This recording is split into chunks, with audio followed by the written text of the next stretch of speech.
Bonjour et bienvenue à cette troisième session de ce module lecture rapide. Et aujourd'hui, nous allons parler des modèles de lecture, comme nous l'avons vu la dernière fois. Et donc, où je vais expliquer deux techniques de lecture rapide. La première technique donc s'appelle SQ3R. J'ai gardé la même terminologie anglo-saxonne ou anglaise ou américaine, si vous voulez, par rapport à cette technique parce que elle est connue comme ça. Et si vous voulez faire des recherches plus approfondies, je préfère vous donner les termes exacts au lieu de faire des traductions que peut-être vous n'allez pas directement retrouver. Et comme vous le savez, ce qui nous intéresse, ce n'est pas les noms, mais l'utilisation de la technique avant tout. Alors, cette technique, donc, elle se fait en 5 étapes. C'est une technique très très intéressante parce que elle vous permet de lire un livre en à peu près 1 heure et demie à 2 heures. Donc, en utilisant très bien cette technique, elle vous permettra de lire un livre en 1 heure et demie à 2 heures. Bon, si vous êtes un débutant dans la technique, vous pouvez lire un livre en 3 heures à 4 heures. Mais avec le temps, vous allez pouvoir le lire même en 1 heure si vous devenez un expert dans cette technique. Elle est très très simple, elle est très très efficace et très pointue comme technique. Elle sera un peu étonnante pour vous parce que vous allez dire je n'ai pas l'habitude de lire comme ça. Et oui, c'est parce que vous lisez lentement, c'est pour ça que vous n'avez pas l'habitude de lire de manière rapide. Alors, première étape de cette technique, c'est survey. Alors, survey, ça veut dire avoir un aperçu du livre. Et donc, d'abord, je vais commencer par le timing de chaque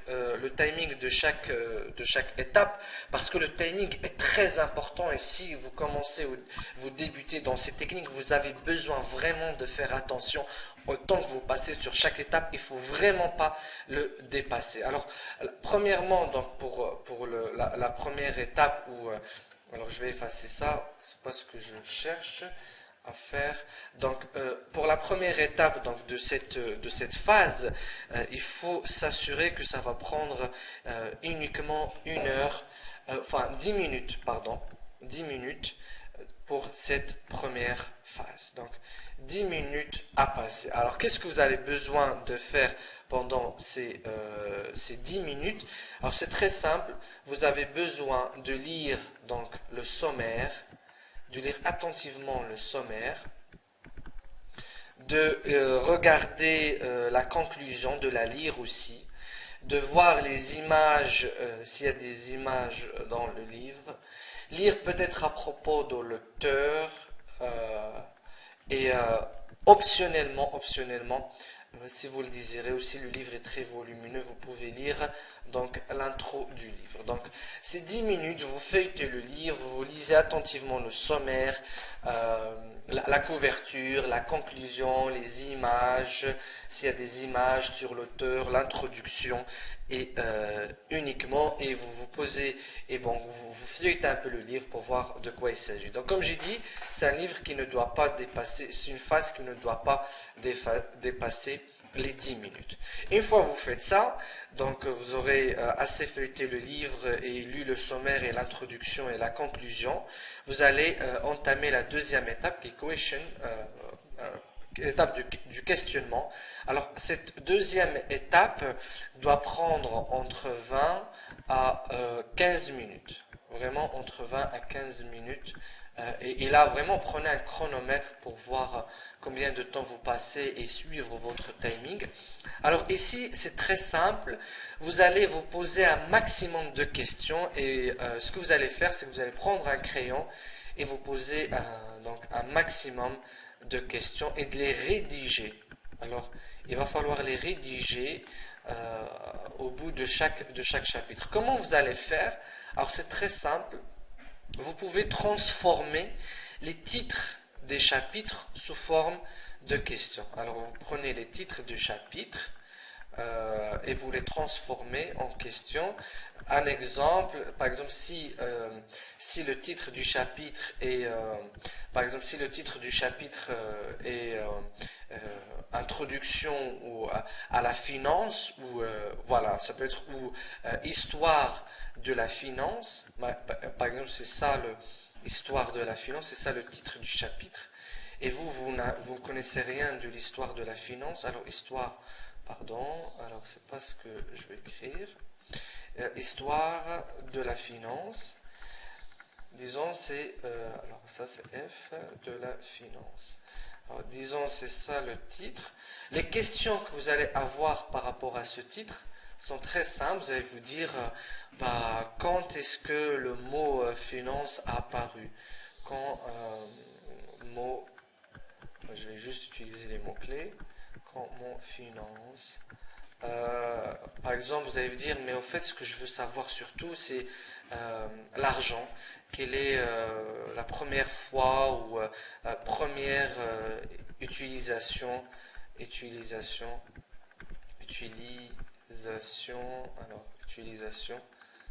par exemple, de la monnaie. Donc ça, c'est une question qui vous vient à l'esprit. Et donc vous notez un certain nombre de questions du but du chapitre. Et ensuite, ce que vous allez faire, c'est que vous allez noter un maximum donc, de questions par rapport au titre du chapitre. Et au fur et à mesure donc, que vous feuilletez uniquement, par exemple, ce chapitre, eh bien, vous allez, par exemple, les sous-titres du chapitre aussi, donc les sous-titres du chapitre également, vous allez les utiliser comme source d'inspiration pour écrire vos questions. Donc, l'idée, c'est que vous avez donc un livre et vous le remplissez de questions. Alors, des fois, vous tombez sur une image et vous ne comprenez pas de quoi il s'agit, ou vous vous posez des questions sur le sens de l'image. C'est pas ce que je veux faire. Donc, sur le sens de l'image ou un paragraphe et vous voyez un mot-clé, donc vous pouvez aussi rédiger des questions sur les mots-clés que vous rencontrez ou sur les schémas que vous rencontrez et vous utilisez comme source d'inspiration.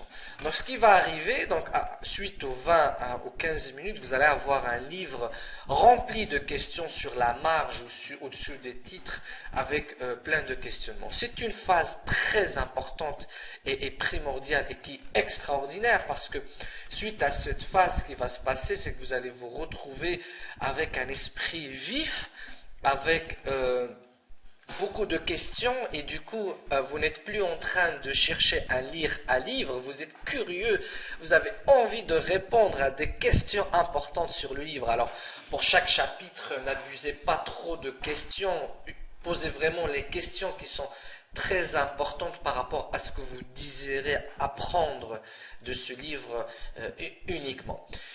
Et donc, une fois vous posez assez de questions, une fois vous avez senti que vous avez vraiment posé les questions qui vous intéressent par rapport à la lecture du livre, nous arrivons à la troisième partie de cette technique ou de cette approche, donc c'est la lecture. Alors, encore une fois, le timing de cette phase, il est de 30 à 25 minutes, je commence par plus élevé à chaque fois.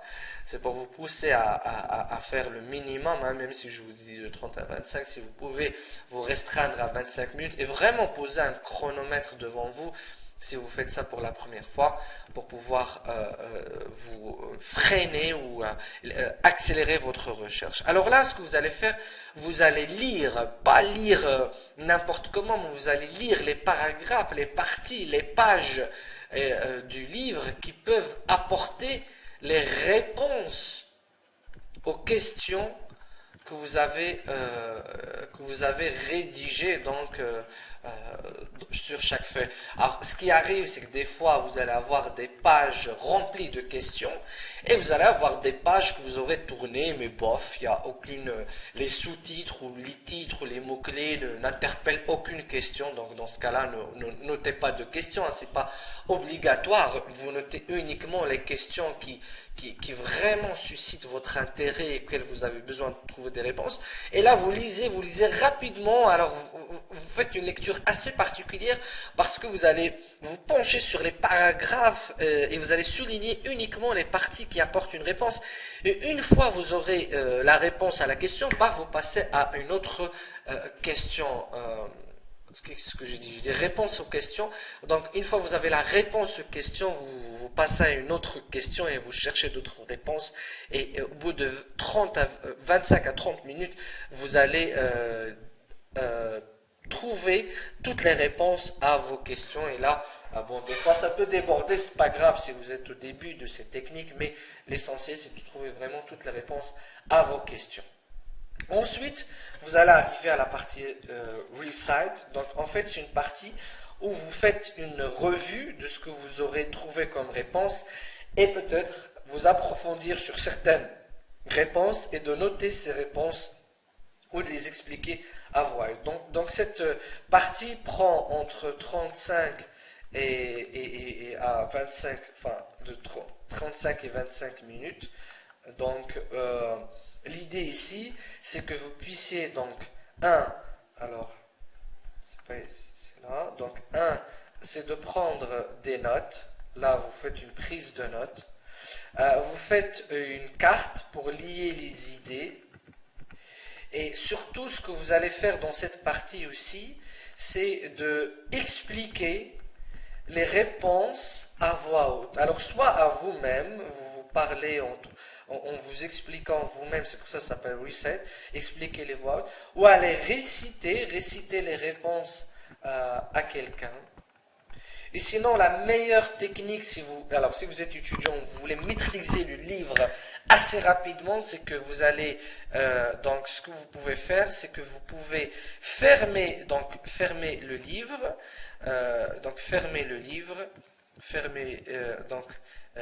livre, et ensuite vous rappeler de chaque réponse. Alors vous lisez uniquement la question et vous essayez de vous rappeler par vous-même de la réponse à la question. Alors, si vous faites ça, c'est que non seulement vous avez lu, mais c'est que vous avez mémorisé les éléments les plus importants du livre et qui vous ont bien évidemment intéressé. Et ensuite, nous arrivons à la phase donc review. Alors, review, ça se fait 2 jours plus tard, le soir même, après 1 heure ou 2, après une sieste. C'est une partie qui prend donc 35 à 25 minutes.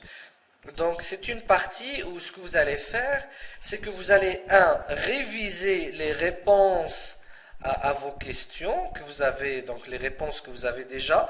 Donc vous pouvez aussi les réciter pour savoir si vous vous êtes vraiment rappelé des réponses à toutes les questions. Alors c'est magnifique parce que là vous êtes vraiment en train de vous rappeler de tout ce que vous aurez fait. Et ce que vous pouvez faire également, c'est de chercher d'autres réponses, et peut-être d'autres questions, d'autres réponses ou d'autres questions que auxquelles vous pouvez chercher des réponses. S'il n'y a aucune question qui revient en tête, sachez que vous aurez vraiment lu le livre et que vous avez tiré tout ce que vous désirez du livre. Alors, la première fois j'ai appris ces techniques, c'était impressionnant. Je me suis dit, mais attends, moi, c'est pas comme ça que je lis. Je dois quand même lire tout le livre. Comment ça se fait que je pourrais lire tout le livre Comment ça se fait que je pourrais juste lire les réponses à certaines questions? Mais sachez que quand vous lisez un livre, et là je vais vous poser un défi, lorsque vous lisez un livre, quel que soit le livre que vous lisez, de quoi vous vous rappelez après 2 semaines, 3 semaines, 1 mois, 1 an? Après 1 mois ou 1 an de lecture d'un livre, la seule chose de laquelle vous vous rappelez, c'est quelques phrases, quelques idées clés qui étaient très intéressantes pour vous, et vous oubliez tout le reste du livre parce que c'était optionnel. C'était amusant, mais c'était optionnel. Et bien, avec cette technique, vous allez, avec la phase questionnement, chercher vraiment la chose dont vous allez vous rappeler d'ici 1 mois et d'ici 1 an, 2 ans, 5 ans. Et plus encore, vous allez donc uniquement chercher que ces réponses à ces questions-là, et vous allez uniquement réviser les parties, vous allez même mémoriser les réponses à ces questions. Donc en fin de course, vous aurez non pas lu un livre, mais vous aurez pris du livre ce qui vous intéresse de toute manière. Vous allez me dire, mais comment je m'assure que j'ai pris tout ce qu'il faut du livre? Eh bien, c'est très simple, vous avez pris 15 à 20 minutes à poser un maximum de questions. Et si vous ne vous posez pas d'autres questions, ne vous inquiétez pas, c'est parce que ces questions-là ne vous intéressent pas ou ce sont des éléments dont vous n'avez pas besoin du livre. Si je fais ça, par exemple, avec un livre de finance, je serai sûr que je n'aurai pas pris toute la finance parce que ce n'est pas ce qui m'intéresserait, mais j'aurais pris au moins 10 à 20 idées intéressantes de la finance que j'aurais pris de ce livre. Le pire, c'est que, et là je vous le dis parce que j'ai écrit 5 livres et je sais comment un livre s'écrit, souvent dans le livre, nous en tant qu'auteur ou en tant qu'écrivain, on a uniquement une dizaine d'idées vraiment intéressantes. Des fois dans un livre de 200 pages, nous avons 2 à 3 idées intéressantes. Et tout le reste, et je vous le dis franchement, c'est du blabla, c'est trop d'histoires, d'exemples pour approfondir, pour entretenir le lecteur ou pour donner d'autres options et qui sont souvent des choses oubliables, même par l'auteur. Même moi, si vous me demandez des détails de ce que j'ai lu dans mes livres, souvent je les ai oubliés. Quand je relis mes livres, je suis souvent étonné parce que j'ai l'impression de lire un livre que je n'ai jamais lu tellement j'ai oublié des choses que j'ai mis dedans. Mais je me rappelle juste de l'idée principale d'un chapitre ou d'une partie ou d'un exemple ou d'une ou deux des histoires, mais j'oublie tout le reste. Donc la même chose avec ces techniques, vous allez droit au but et vous recherchez uniquement la chose qui est importante. Et ce qui est génial avec ces techniques, c'est que vous mémorisez, vous expliquez, vous mémorisez, vous revoyez les choses qui vous ont intéressé dans ce livre. Et donc c'est une technique très intéressante pour les étudiants, pour les lectures analytiques. Nous allons voir maintenant l'autre technique. Elle ressemble elle ressemble beaucoup à la technique SQ3R. Donc cette technique aussi, elle est en 5 étapes. Vous allez voir que la majorité des techniques, elles sont en 5 ou 3 étapes. Alors la première étape, c'est prepare, et donc c'est préparer, se préparer. Je le dis avec un bon accent américain. Alors se préparer, comment ça se passe? Alors déjà, ici pour cette phase, contrairement à la précédente technique, cette phase ne doit vraiment pas prendre plus de 5 minutes. Alors, c'est une phase de préparation, comme son nom l'indique. Alors, ce que vous allez devoir faire dans cette phase, c'est une préparation différente. C'est en quelque sorte une préparation stratégique. Vous avez besoin dans cette phase de savoir votre objectif de lecture. Donc là, vous devez feuilleter le livre pendant 5 minutes et chercher l'objectif. Alors, l'objectif de lecture. Votre objectif de lecture en feuilletant donc le sommaire, rapidement, ici on ne lit pas comme avant le sommaire en détail, mais rapidement on voit le sommaire, un peu l'introduction, on lit quelques paragraphes dans l'introduction, la conclusion, et là vous mettez le chronomètre et vous mettez en place quel est votre objectif de la lecture de ce livre, pourquoi est-ce que vous le lisez. Ensuite, on vient au preview. Donc, dans la partie preview, cela ne doit pas durer plus de, donc, entre 8 et voire même jusqu'à 5 minutes, ça suffit. Donc, pour cette phase, ce que vous avez besoin de voir, c'est maintenant de faire un peu attention avec un peu plus de détails au chapitre. Comment vous allez feuilleter le livre en lisant les titres des chapitres. Alors, sans aller les voir dans le sommaire, donc vous allez voir les chapitres et surtout donc les titres des chapitres, comment sont-ils organisés. Vous allez chercher à regarder l'organisation générale, donc l'organisation de l'auteur de chaque chapitre. Est-ce qu'il met des sous-titres, est-ce qu'il y a une page par alors je vais finir mon mot, organisation du chapitre. Donc vous allez voir si il met déjà la taille des chapitres. Alors, vous avez des fois des chapitres, là j'ai lu un livre récemment, chaque chapitre prenait une page et demie, voire 2 pages, c'est comme si c'était des articles, et il n'y avait pas de sous-titres. Alors souvent l'auteur essaye, ça c'est par expérience, essaie de réduire aujourd'hui, les auteurs modernes réduisent la taille des chapitres pour effectivement permettre une lecture rapide et une meilleure organisation du livre. Et vous pouvez ici aussi, vous pouvez c'est pas ce que je veux faire. Vous pouvez aussi, selon le temps, s'il vous reste un peu de temps, donc faire une lecture donc de l'intro. Elle n'est pas trop longue. Donc l'intro et la conclusion, vous pouvez aussi la lire si vous le désirez. Donc ensuite, une fois on a fait le preview, on fait une sorte de passive reading, donc c'est une lecture passive. Alors comment se fait cette lecture passive? Là vous allez aller un peu plus en profondeur, mais vous n'allez pas lire, mais vous allez encore une fois continuer. Alors déjà pour le timing, alors le timing ici c'est 10 à 5 minutes. Donc pour cette phase, et ce que vous allez faire dans cette phase, c'est plutôt, donc vous allez voir les termes utilisés, donc vous allez essayer de remarquer un peu les termes utilisés par le livre ou l'auteur. Vous allez chercher les mots-clés qui se répètent le plus souvent. Vous allez lire peut-être le début ou chaque sous-titre. S'il y a des sous-titres, donc vous allez maintenant lire les sous-titres et vous allez voir ces 5-10 minutes, il faut vraiment faire très très vite. Vous allez peut-être feuilleter, donc ensuite ce que vous allez faire, c'est vous allez faire l'active reading, ça veut dire une lecture un peu plus active, et là elle va durer 30 minutes.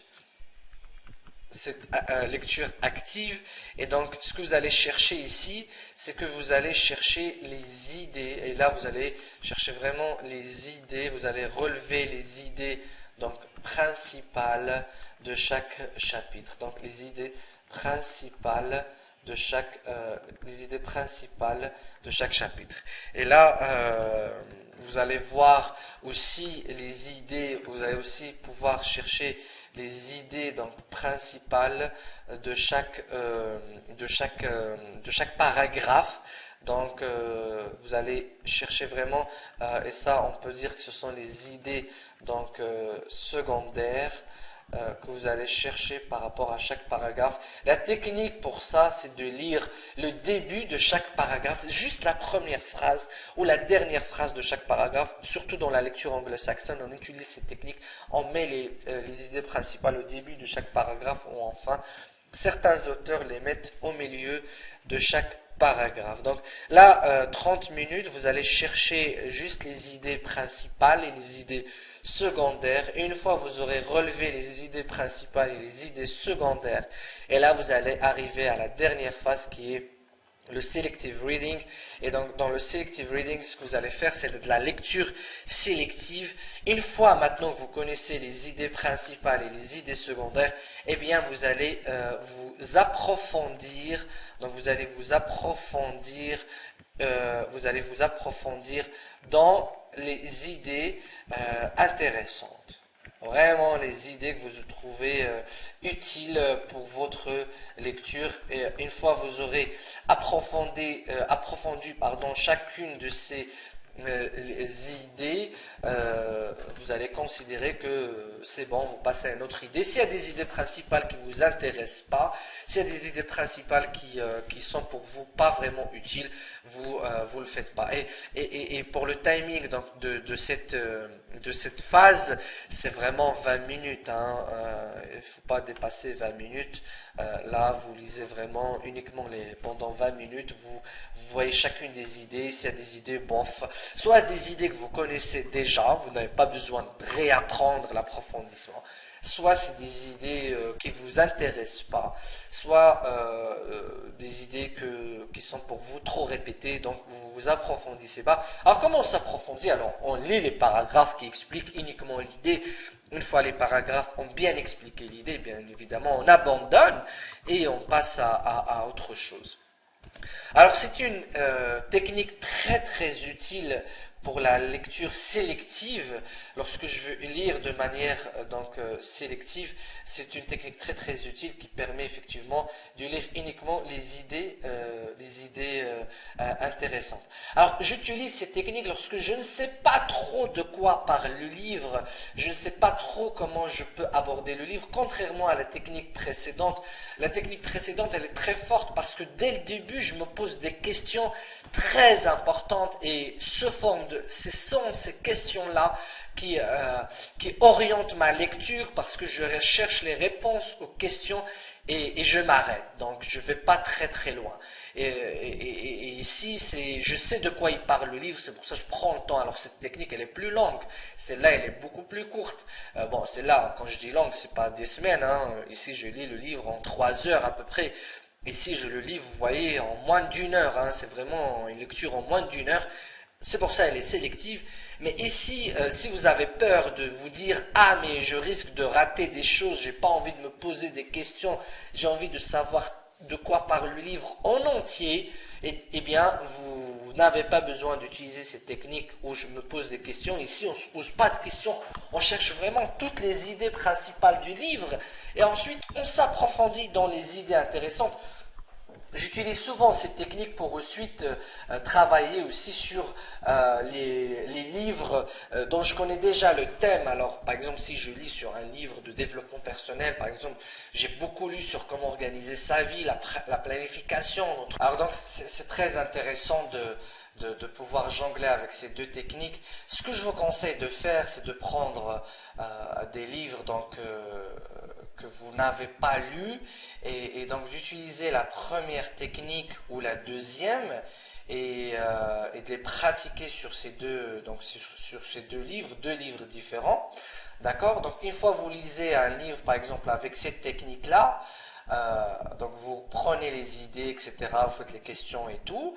Et ensuite, ce que vous allez pouvoir faire, c'est de laisser le livre pendant une semaine ou deux, même voire un mois, et de relire le livre de la manière traditionnelle avec laquelle vous l'avez déjà lu ou avec laquelle vous avez l'habitude de lire. Et vous allez constater quelque chose d'extraordinaire, c'est que vous n'allez pas apprendre des choses nouvelles. Vous allez découvrir que vous aurez déjà tout lu et que vous avez déjà pris tout ce que vous voulez prendre du livre. C'est très rare où vous découvrez vraiment des choses nouvelles et qui soient utiles. Hein. Encore une fois, oui, vous allez découvrir des histoires, des exemples, mais vous allez découvrir que elles n'apportent pas grand-chose ou elles ne sont pas aussi utiles à ce que vous faites. Parce que l'auteur, il écrit pour tout le monde. Hein, il écrit, si vous êtes très intelligent ou si vous avez déjà des connaissances de base ou si vous arrivez à entamer vite des choses, eh bien, il y a beaucoup de choses qui ne sont pas destinées à vous et ils sont destinées à quelqu'un qui est peut-être plus jeune que vous, qui a moins d'expérience, qui a moins de connaissances de base. Et donc, vous n'avez pas besoin de tout prendre. Donc, ce que je disais, soit vous utilisez donc cette technique avec un livre et c'est là avec un autre livre, et après un mois, donc vous relisez le livre et vous remarquez que finalement vous n'allez pas apprendre de nouvelles choses, vous aurez déjà pris tout ce qu'il faut. Et bien si vous voyez que cette technique est beaucoup plus utile que celle-là ou inversement, en fait chacune de ces deux techniques elle a des avantages et elle a des inconvénients et l'objectif, comme je l'ai dit dans la session précédente, c'est de pouvoir adapter votre style de lecture, là on est votre type de lecture par rapport à la vitesse que vous voulez et aussi je disais déjà à la dernière ou à l'avant dans la session précédente, pardon, il faut être tout le temps stratégique et là vous avez des outils de stratégie, ce sont ces techniques-là. Alors aujourd'hui nous avons vu deux techniques. La session prochaine, nous allons voir 3 autres techniques qui reprennent le même esprit, mais où il y a des variantes, ou en tout cas il y a des adaptations. Ce que je vous conseille maintenant de faire, avant de découvrir ces techniques, c'est de pratiquer ces deux techniques sur 2 livres. Et c'est magnifique parce que cette technique-là, elle va vous prendre vraiment 1 heure, et 1h30 à 2 heures pour lire un livre, et cette technique-là vous prendra à peu près 1 heure. Et ça veut dire qu'en 3-4 heures, vous aurez lu 2 livres. Vous imaginez 2 livres en 3 heures, ça fait de vous un vrai génie. Alors, donc, je vous dis à la prochaine session pour parler de 3 autres techniques. Au revoir, Gilles.